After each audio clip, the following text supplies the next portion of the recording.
En el nombre del Padre, del Hijo y del Espíritu Santo. Amén. Amén. Oh alto y glorioso Dios, Glorioso ilumina Dios, las ilumina tinieblas las de tinieblas nuestro de corazón.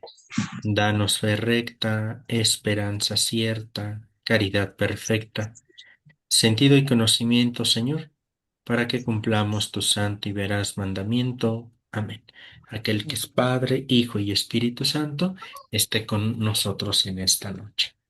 Muy bien. Voy a hacer el repaso, puesto que la sesión pasada no se grabó. Voy a hacer como un breve repaso partiendo de lo que en su momento también iba yo acentuando, ¿no? En primera instancia, decíamos o partíamos de la gran pregunta que tiene que ver con ¿qué es el hombre? Esa es nuestra pregunta central, que decíamos, a esta responde la antropología teológica, que es el hombre evidentemente desde el dato revelado, ¿no? Y que la primer gran respuesta bíblica es la de que el hombre es imagen, ¿no? En este caso, imagen de Dios.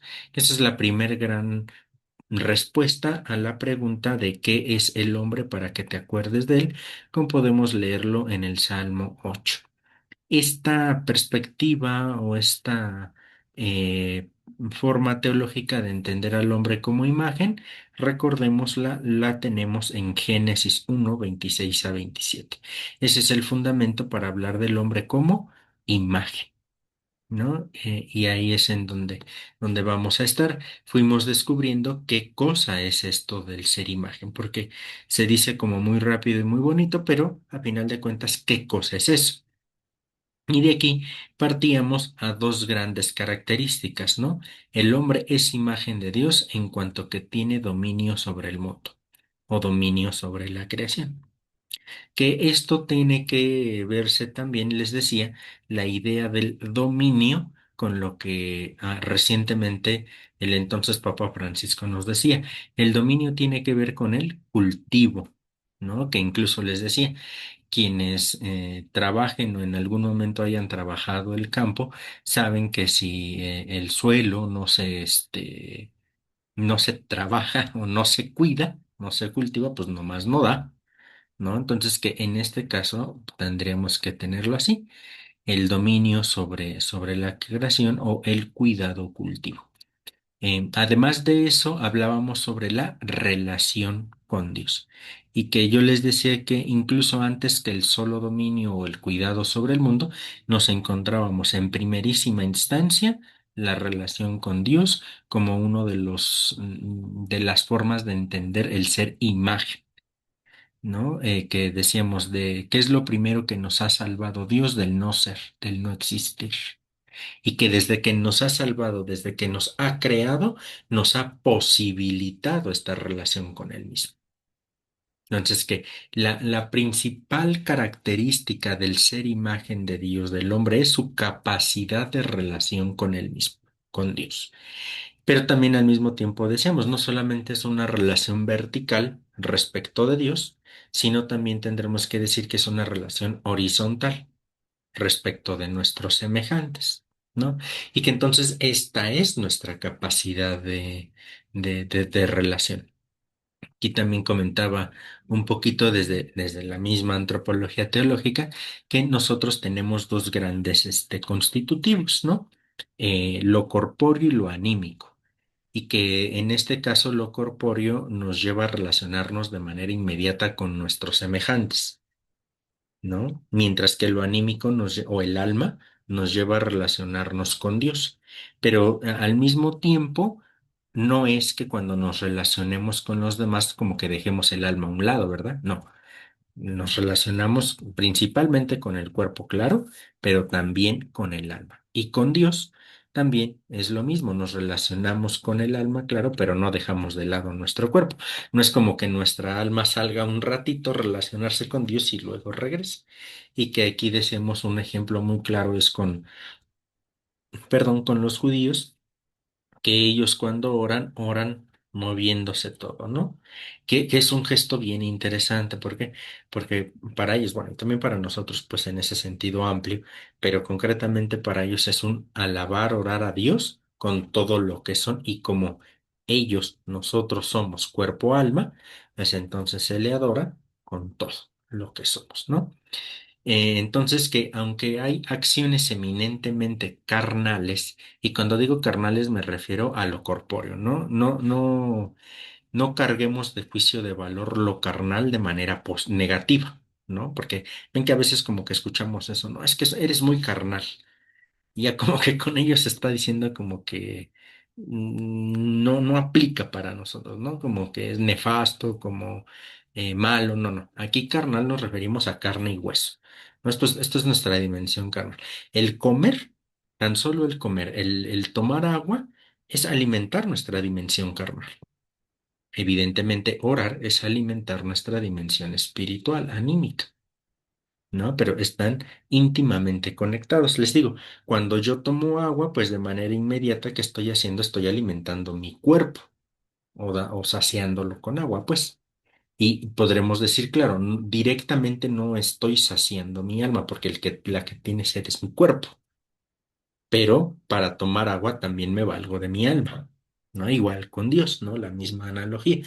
Para relacionarme con Dios, mi alma, que es la que se eleva, pero mi alma también junto con todo mi cuerpo. Entonces, esta relación con Dios que ahí tenemos. Hablábamos también de la bisexualidad, esta bisexualidad entendida como hombre-mujer, ¿no? Varón-mujer, que va a estar aquí y que se volvía a arrojar esta perspectiva de la condición social, que era en donde retomábamos no solo la relación con Dios vertical, sino también la condición social del hombre con los demás, ¿no? A nivel, horizontal. Que pues bueno, ahí estábamos. Después, otro de los puntos que enmarcábamos es que hallamos ante la determinación fundamental del hombre que abraza todas sus dimensiones por el germen divino que la habita. Que decíamos, a final de cuentas, la idea de la imagen de Dios abarca todas, todas las dimensiones del hombre. Todo el hombre es imagen de Dios. ¿No? En este caso. Y que si bien podríamos hablar de la dimensión corpórea, de la dimensión anímica, sí, claro, son dos constitutivos que nos, válgase la redundancia, que nos constituyen, pero que son todas las dimensiones del ser humano. También decíamos que si en el Antiguo Testamento hablamos del hombre como imagen de Dios, en el Nuevo Testamento entendemos con Colosenses y con Segunda de Corintios que la imagen plena y definitiva del Padre es Jesús. ¿No? Y que entonces aquí recurríamos a aquello que decían los padres de la iglesia, ¿no? A mí me gusta mucho eso, que cuando Dios estaba creando en el hombre, cuando Dios estaba creando al hombre, ya estaba pensando en la encarnación del Verbo. ¿No? Y que con ello decíamos, muy desde una escuela franciscana, desde una espiritualidad franciscana, que Dios no necesitaba del pecado para que el Verbo se encarnara, que con o sin pecado el Verbo se hubiese encarnado, dirá la escuela franciscana, ¿no? ¿Por qué? Porque la encarnación es, igual que la creación, una obra de puro amor gratuito. Si condicionamos la encarnación al pecado, entonces ya no podremos, bajo esta perspectiva, ya no podremos decir del todo que la encarnación ha sido entera y totalmente gratuita. Porque si lo vemos de determinada manera y mal entendido, entonces Dios, como el gobierno de México tuvo que entrarle al plan B, plan C o plan D, ¿no? De que le salió mal el mundo, y pues ahora al entrarle al quite, a ver ahora si este plan sí sale. ¿No? Y que no va por ahí el asunto, sino que Dios crea por puro amor, la encarnación es por puro amor, con o sin pecado, el verbo se hubiese encarnado, van a decir la escuela franciscana. Entonces, de aquí partíamos. Para preguntarnos directamente por el hombre, hay que preguntarnos por Jesús. Preguntar por Jesús no solamente es preguntar por Dios, sino también preguntar por la humanidad. Acuérdense que en este caso aquí cuando digo hombre me refiero varón, mujer, ¿no? No hombre masculino sin más, sino a nivel de género humano. ¿No? Entonces, preguntarnos por Jesús es preguntarnos no solo por la divinidad, sino también por la humanidad. ¿No? No de embalde, y me regreso aquí un poquito, Gaudium et Spes 22, Concilio Vaticano II, Gozos y Esperanzas, nos va a decir que el misterio del verbo, que el misterio del hombre se esclarece a la luz del verbo encarnado, ¿no? Es decir, lo que preguntemos por nosotros es preguntar por él, lo que se pregunta por él de alguna manera, lo preguntamos por nosotros o para nosotros, ¿no? Respecto de nosotros. Y que ahí lo tenemos. Otras ideas que rescatamos, bueno, un poquito.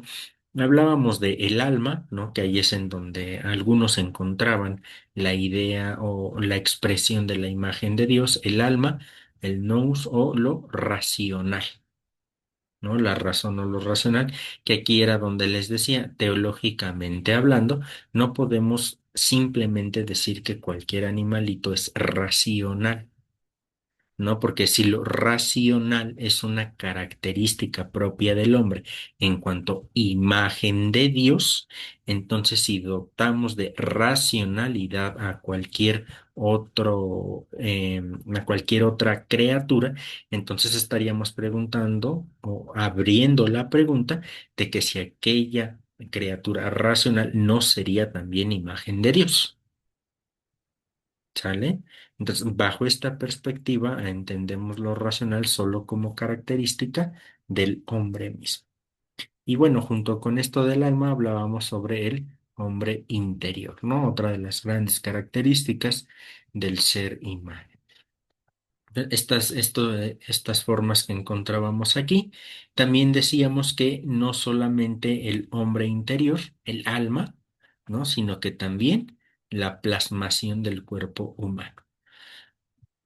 Que de aquí no en vano hablábamos, por ejemplo, o hablamos de la resurrección de la carne. ¿Qué sentido tendría hablar de la resurrección de la carne si el cuerpo en sí mismo es malo? ¿No? Pues por eso dice la escritura, ¿no? La misma resurrección, bueno, la cruz resurrección para los judíos es escándalo, para los griegos es necedad. No porque desde los griegos, porque los griegos creían que el cuerpo es la cárcel del alma. Entonces, si el alma ya ha salido del cuerpo en la muerte, qué necedad hay de que el alma regrese al cuerpo siendo su cárcel. Por eso esa perspectiva el cristianismo la ha superado y ha dicho, ahí no nos metemos. ¿No? También la dimensión carnal o corpórea ahí se presenta. Y luego ya nos adentrábamos un poquito más en la cuestión tanto histórico-teológica y decíamos que con Tomás nos vamos a hallar con que el alma del hombre es imagen de la Trinidad, porque es toda la Trinidad quien crea el hombre a imagen suya. Decimos que esta ya es una expresión mucho más teológica. ¿No? Ni partíamos de aquí en cuanto que consciente o inconscientemente cuando decimos Dios, ¿no? Esto lo he comentado en muchos momentos, consciente o inconscientemente cuando decimos Dios nos referimos a Dios Padre. ¿No? Que cuando queremos relacionarnos o platicar con Dios Hijo, pues es Dios Hijo, Jesús, Cristo, etcétera, o con el mismo Espíritu igual, no se le nombra. Pero cuando decimos Dios, consciente e inconscientemente nos estamos refiriendo al Padre. Ahora, si esto no lo tenemos en cuenta a la hora de hablar de el hombre como imagen de Dios, entonces estaríamos, quizá no conscientemente, pero sí errando la reflexión, porque casi de manera directa entenderíamos con ello que entonces el hombre es imagen de Dios Padre, ¿no? Y entonces aquí cabría la pregunta. ¿No? A modo de que nos conteste Tomás de Aquino. Y entonces el hombre no es imagen del Hijo, no es imagen del Espíritu Santo. ¿Sale? Entonces ahí por eso Tomás va a decir, no, el hombre es imagen de toda la Trinidad. Y que de aquí también partíamos para decir, pues el único que tiene figura propiamente dicha, pues es el verbo, pero el verbo encarnado. No decíamos. Él es la concreción en la historia del Dios Trinitario, ¿no? Acuérdense, por medio del Dios encarnado Jesucristo, sabemos a cabalidad quién es el Padre y quién es el Espíritu, ¿no? Porque él nos comunica esto. Entonces es toda la Trinidad la que crea al hombre a imagen suya. Fíjense que aquí tiene mucho sentido por eso hablar de relación. ¿no? Bob tiene un libro, ya tiene mucho que no escribe sobre teología, Bob, pero tiene un libro que se titula que la Trinidad es la perfecta comunidad. Y va haciendo reflexión, ¿no? Y entonces dice, ¿por qué los cristianos estamos obligados, en el buen sentido, obligados a ser comunidad? Porque la Trinidad es comunidad. Un solo Dios, tres personas distintas que se relacionan de una manera única. Luego entonces el hombre, en cuanto reflejo de la Trinidad, también es comunitario, ¿no? Entonces ahí es. Y luego hacia la imagen de Dios es la aptitud natural del hombre conocer y amar a Dios. Por eso, de aquí también el conocer, más allá de la perspectiva epistemológica, ¿no? Que es la epistemología es la disciplina o la ciencia que estudia o reflexiona el cómo conoce el hombre. ¿No? Y sobre todo se presentaron dos grandes ramas en su momento de dos formas de conocer, a nivel racional y a nivel empírico.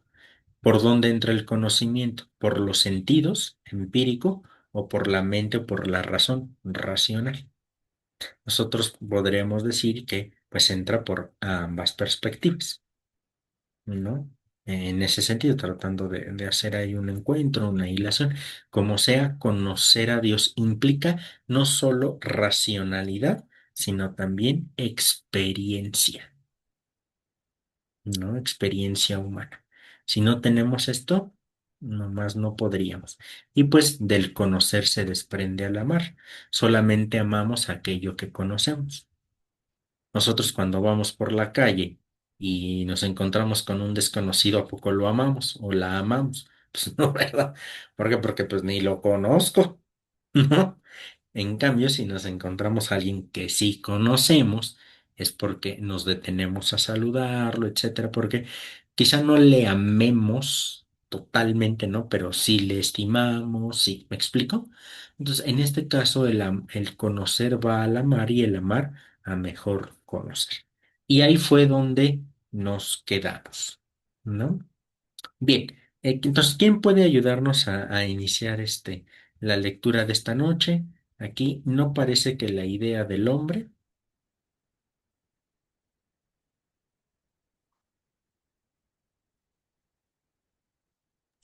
Yo, hermanito Iván, yo, maestro. Adelante, Ah, ya, Cuquita, por creo que favor. ya alguien más dijo. Perdón, sí. Nada más que está un poquito chiquita la letra y me cuesta.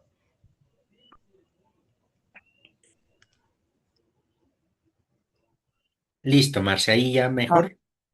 sí, empiezo aquí donde dice, no Aquí bien. parece. Exacto, sí, por Ah, favor. ok. Sí, dice, no parece que la idea del hombre creado a imagen de Dios haya sido siempre determinante en la antropología teológica. No se le ha dado un significado mayor que el de la posesión de un alma espiritual. La concepción cristológica a que nos hemos referido ha estado ausente en largos periodos, pero los últimos tiempos la situación ha cambiado. El Concilio Vaticano II, como ya sabemos, ha colocado en el centro de la concepción cristiana del hombre la condición de ser creado a imagen y semejanza de Dios. Esto significa para el concilio, ante todo, la capacidad de conocer y amar al Creador, la capacidad de relacionarse con Dios. A ello se añade el dominio sobre el mundo y la creación, para que la gobierne y la use glorificando a Dios. Por último, se nos señala la condición social del hombre, la necesidad que tiene de los demás para alcanzar la perfección, aunque hay que precisar que no se explicita la relación entre esta condición social y la imagen. Más bien, el texto se limita a una yuxtaposición. El final del primer capítulo de Gaudium et Spes. Ajá. Eh, Coloca la antropología a la luz de la cristología. En este contexto se cita el bellísimo texto de Tertuliano que hemos citado hace poco, pero el motivo de la imagen no se aclara más. Se habla solo en 22.2 de la restauración de la semejanza divina deformada por el pecado. Se señala un camino más que recorrerse hasta el final. En todo caso, como ya hemos señalado en la introducción histórica, es mérito indudable de la Constitución pastoral del hecho de que se nos presente en un documento magisterial altamente cualificado la idea del hombre como imagen de Dios y se establezca una relación explícita entre Cristo y la noción misma del hombre. Sin duda alguna, la dirección marcada por el Concilio Vaticano II ha tenido un influjo notable. En algún tratado reciente, la protología se articula precisamente como vocación del hombre en Cristo. En otras ocasiones, la relevancia del motivo de la imagen de Dios se pone de relieve en los mismos títulos de las obras, explicitándose a veces la importancia de la dimensión cristológica. Tampoco falta esta preocupación en la teología protestante. Creo que hay buenas razones para revalorizar la dimensión cristológica de la teología neotestamentaria de la imagen. Es verdad que, como hemos puesto de relieve en su momento, la idea se desarrolla en términos escatológicos más que protológicos, pero no olvidemos que el primer Adán es figura del que había de venir. No deja de tener su fuerza el que una corriente patrística cualificada haya caminado en esta dirección, que parece haber sido acogida, aun con muchas vacilaciones, por el Concilio Vaticano II. Cuando los padres han desarrollado en este sentido las ideas bíblicas y han juntado al Génesis y a San Pablo, no parece que hayan procedido de modo arbitrario.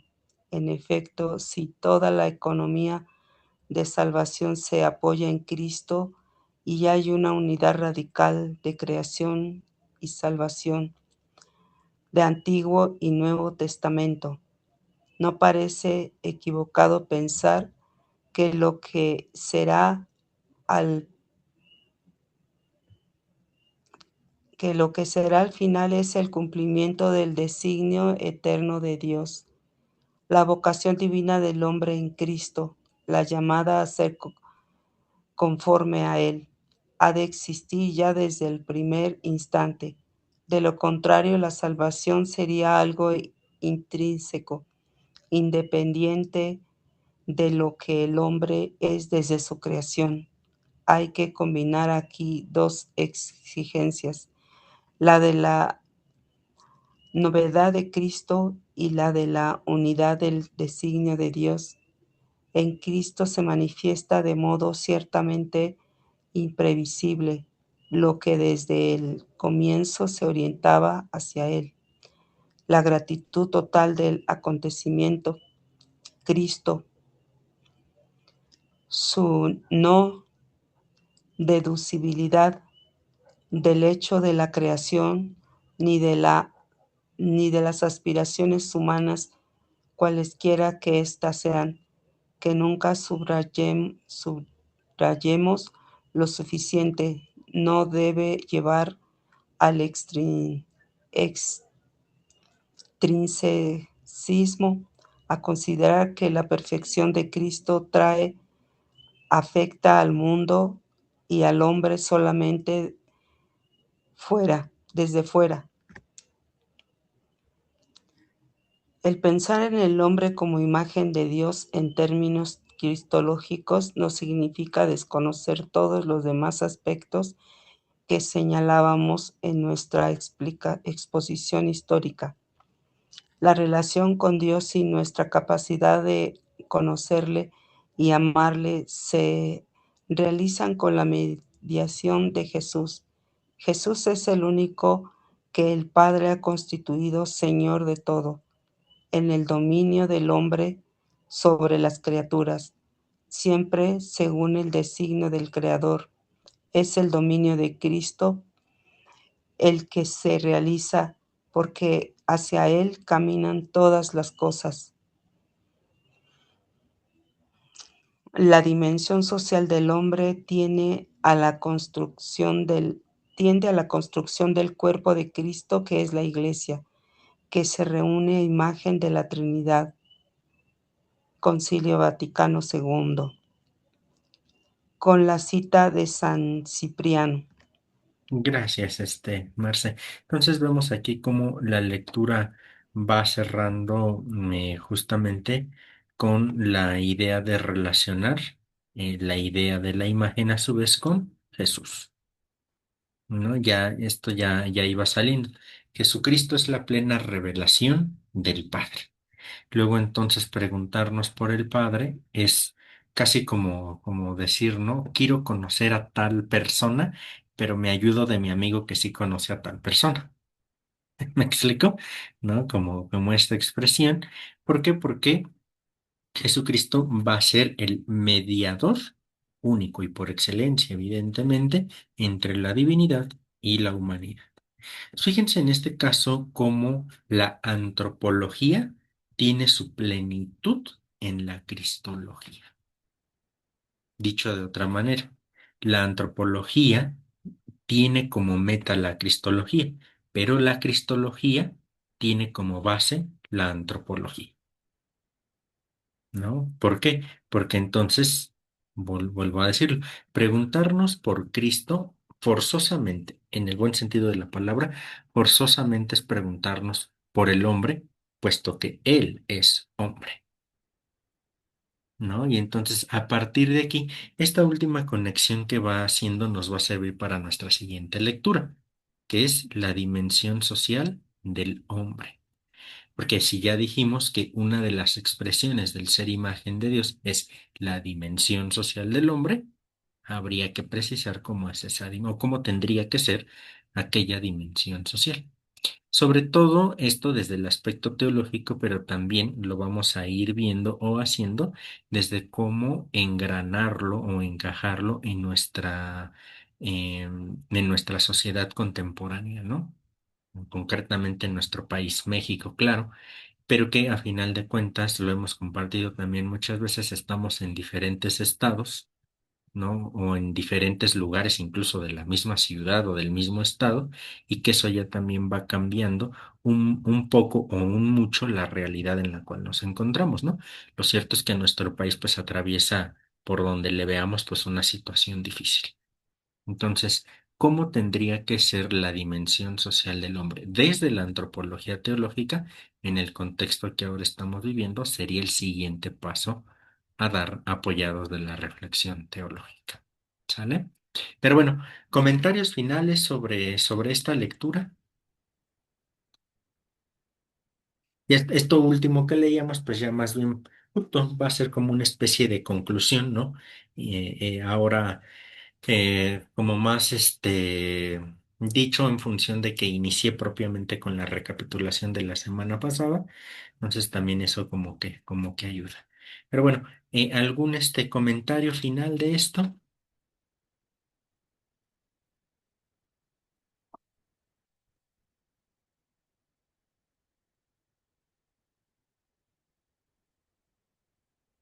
Muy bien, pues si no hay comentario final, les digo, la próxima semana les mando, ahorita acabando la sesión, les mando la lectura ya para que la tengan ahí disponible, pero vamos a adentrarnos en Porque, la dimensión social del ser imagen, ¿no? O de la antropología teológica.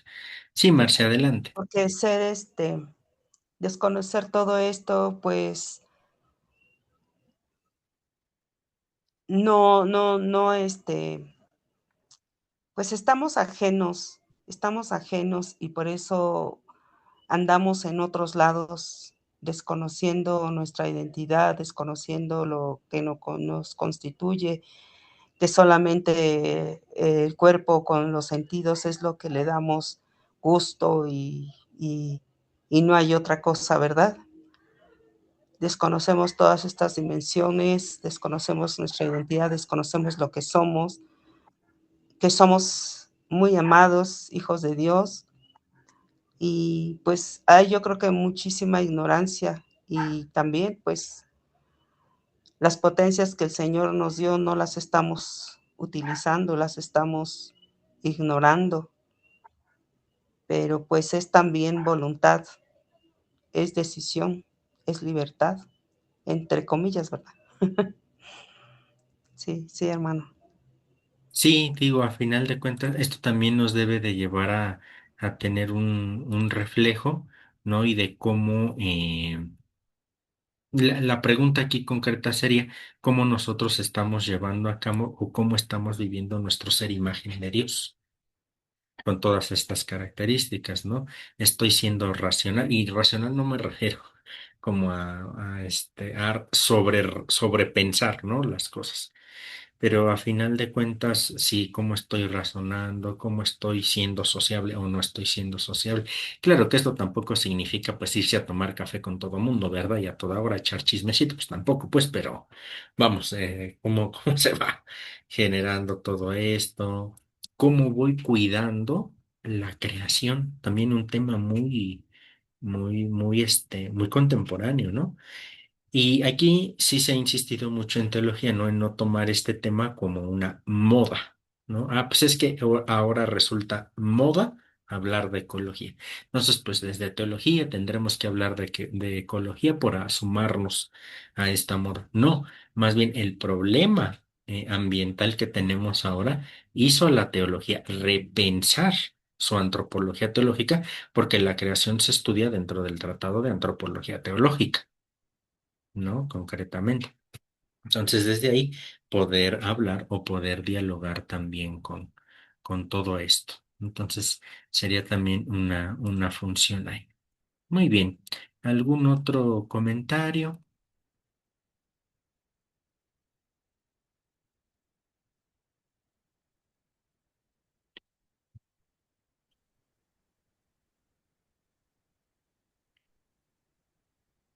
Adelante, Sol. Encendiste tu micrófono. No sé, qué gusto que estés otra vez aquí con nosotros. Ya te extrañábamos. No sé si quieras participar. Sí, Iván, Sí. una duda, una pregunta. Acá dice que Santo Tomás excluya al cuerpo de la condición de imagen divina. Afirma que en él hallamos vestigia. ¿Qué significa vestigia y por qué Tomás crea al hombre a imagen? ¿Por qué Tomás excluye al cuerpo de la condición de imagen divina? Ujú. Vestigia. Entonces, Ajá, sí, adelante. este, nada más nos deja con la condición humana.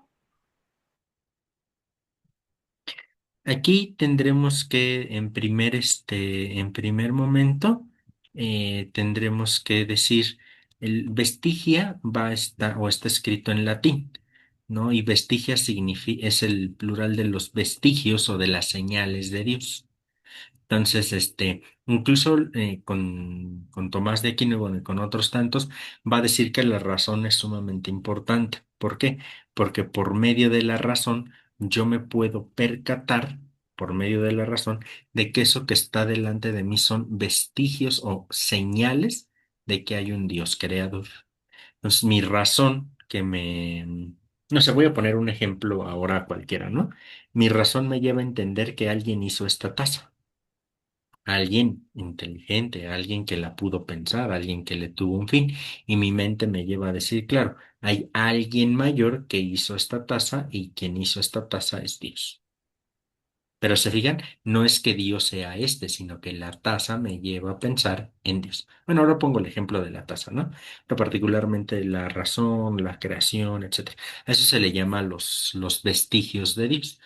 ¿Por qué Tomás rechaza o excluye el cuerpo? Aquí sí hay que responder que es muy contextual su postura, porque con Tomás nos encontramos todavía en ese resabio de la teología o en ese momento fuerte de la teología y de la iglesia donde lo importante es el alma. El cuerpo no tiene mucho valor en este contexto. Entonces, más bien es una forma sol contextual en que Tomás de Aquino entiende que el cuerpo, pues como que no es imagen de Dios o no formaría parte de la imagen de Dios porque él da prioridad al alma. Ya, pero vuelvo a decirlo, esto es contextual. ¿No? Como le digo a mis alumnos y a ustedes se los he dicho, ¿no? Lo que hoy estudiamos como sumamente contemporáneo y hasta cierto punto progresista, seguramente en un par de décadas van a decir, ay, qué anticuados eran estos tipos, cómo pensaban así. ¿Por qué? Porque el conocimiento, las perspectivas, pues van avanzando, ¿verdad? Y esto no significa que pues Tomás simplemente esté mal y nosotros bien. No, Tomás responde a un contexto específico y desde ahí relee. Nosotros respondemos a un contexto específico y desde ahí releemos. Que desde los diferentes contextos específicos podamos decir, hey, Tomás, como que no cuadra, o Tomás nos diga, hey, contemporáneos, como que no cuadran, pues ya eso es otro punto, ¿no? Pero se debe más bien solo a una cuestión contextual teológica de Tomás de Aquino. Ah, muy bien, pues muchas gracias, Iván. Con mucho gusto, Sol, ya te extrañábamos escuchar tu voz por acá. Qué bueno que nos acompañas otra vez. Sí, yo también, pero ya gracias a Dios, ya estoy por acá. Primero Dios. Qué bueno, nos da mucho gusto, Ah, Sol. hay otra que menciona a San Agustín, pero nos lleva al número 15, pero el número 15 no nos dice la frase de San Agustín, sino menciona un libro. Entonces, no sabemos qué dijo San Agustín. Es solamente, son notas a pie de página, la estoy justo revisando ahora, y solamente es la referencia al pie de página. Esto ya es una forma de hacerlo en lo académico, decir o parafrasear algo que dijo Agustín y se pone abajo su obra en la cual dijo, si no textualmente, porque estoy revisándolo, y y solamente tiene nota a pie de página. Entonces, eso significa que la idea que está expresada en el texto está tomada, aunque parafraseada de San Agustín. Únicamente eso. Habría que consultar directamente la obra para saber justamente con exactitud qué fue lo que dijo Agustín.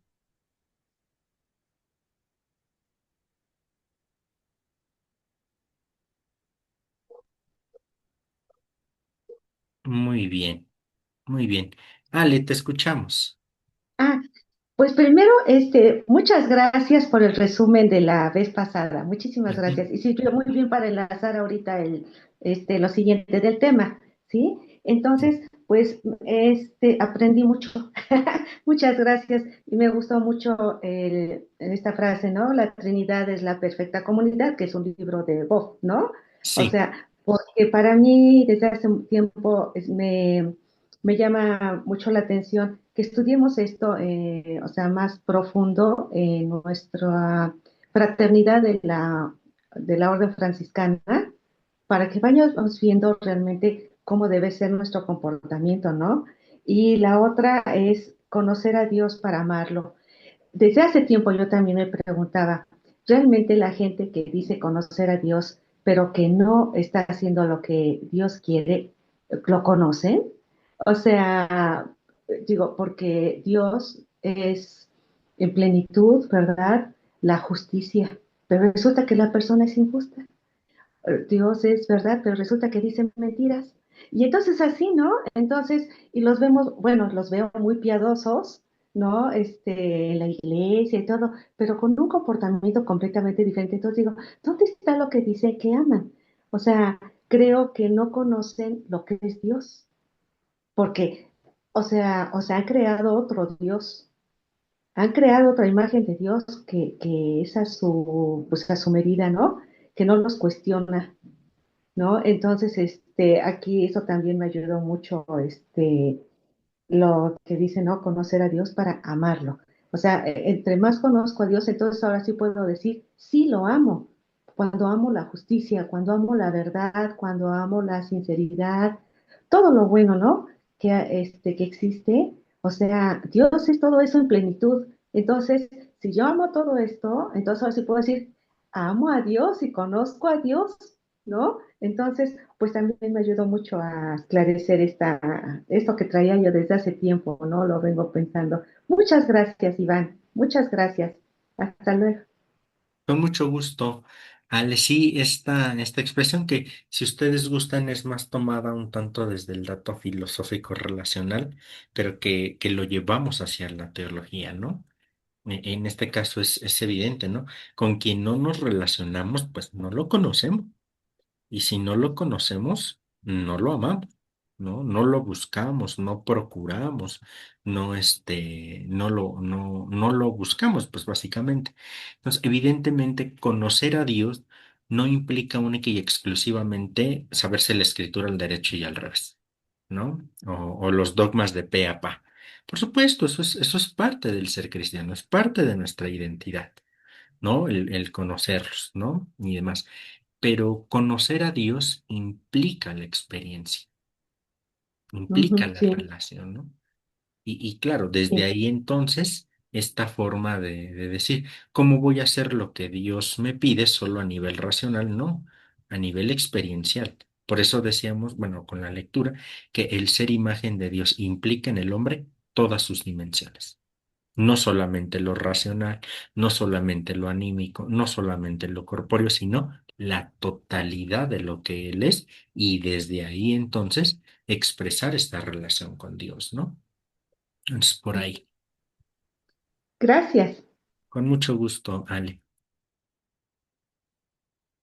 Pues muy bien, si no hay más, de una vez ya les mando la lectura. Es muy breve esta lectura que les mando. Para que no se me hagan bolas, les mando esta. Es muy breve, seguramente dentro de 8 días la concluimos porque son unas paginitas muy breves, pero luego de aquí nos meteremos desde esta expresión o desde esta forma a la dignidad de ser persona, ¿no? Pero para entrarle a la dignidad de ser persona hay que entender lo social, o el hombre como ser social, y luego de la dignidad como persona. Nosotros ya estudiamos Dignidad Infinita, ¿no? El documento del magisterio que salió, ¿no? Donde nos habla de los diferentes tipos de dignidad, etcétera, ¿no? Y ahí lo abordamos como de manera general.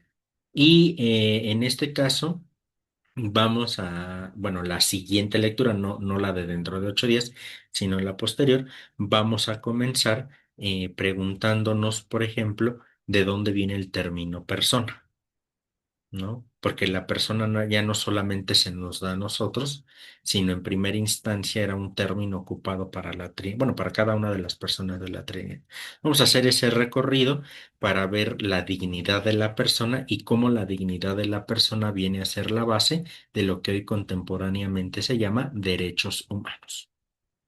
¿Vale? Hacia allá vamos a ir girando. Ahora digo, ha salido normalmente en nuestras charlas o en nuestro club de lectura, pero conviene también estudiarlo de manera sistemática la dimensión social del cristiano. ¿No? Que también por ahí vamos a meternos, ¿no?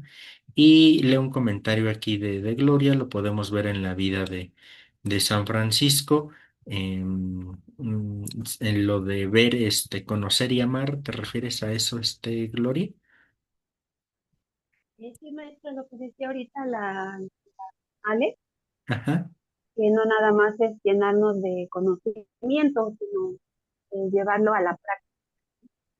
Precisamente hoy en una catequesis se hablaba que no nada más es llenarnos de la Biblia de memoria, de estudiar muchos libros, todo, ¿no? Sino que más que nada es hacer lo que Jesús, pues, palabra, pero sí, por ejemplo, como igual, a lo mejor es el Evangelio, solamente que muchos van a leer. Ujú. Sí, al final ahí va a estar, ¿no? San Francisco que era muy curioso, ¿no? Porque decía que era como aquel que no sabía, pero pues así tontito, tontito no era nuestro padre, ¿no?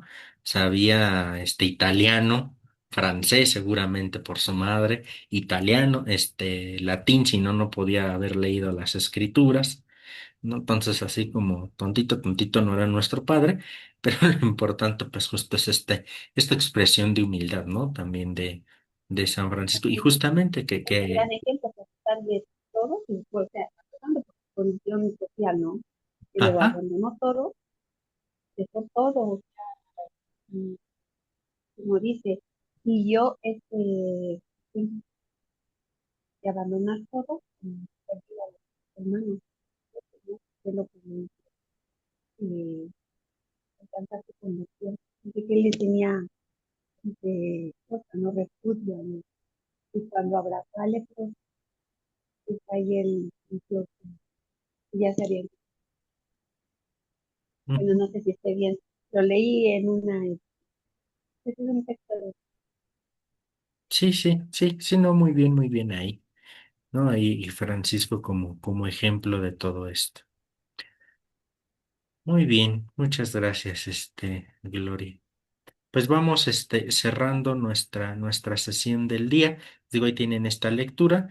No les mando las dos para que no se confundan, ¿no? Entonces les mando primero esta y ya dentro de 8 días les mando la otra. La otra sí está un poquito más larga, ¿no? Porque es más un recorrido ahí por la cuestión del término de persona, pero también muy enriquecedor, ¿no? Entonces,